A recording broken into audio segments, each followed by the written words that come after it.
লাইটটা বাংলার মানুষের জন্য লড়াই করছে, তো গর্ব। আপনি ভেঙে পড়বেন না মা।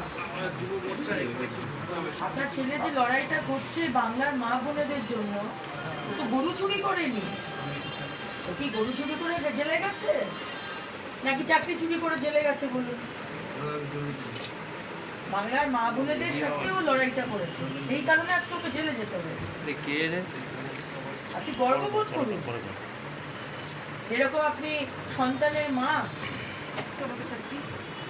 আমাদের সবার জন্য সামনে মহিলা আছে। সন্দেশকালীর জন্য লড়াই করতে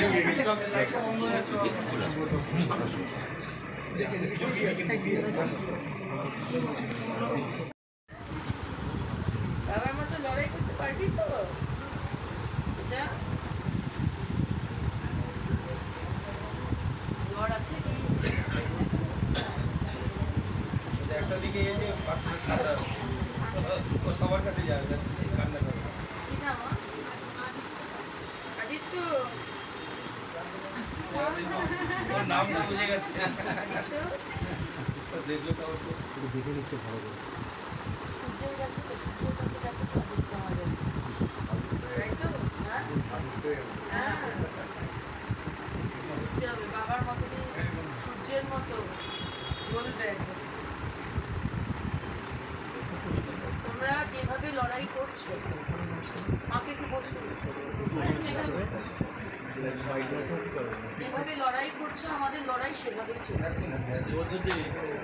রবি জেলে আছে, সুদীপ জেলে আছে, আগামী দিনে আমাকে জেলে যেতে হবে, তোমাকে জেলে যেতে হবে, আমাদের অরুণদাকে জেলে যেতে হবে, তাতে কোনো অসুবিধা নেই, লড়াইটা কিন্তু চলবে।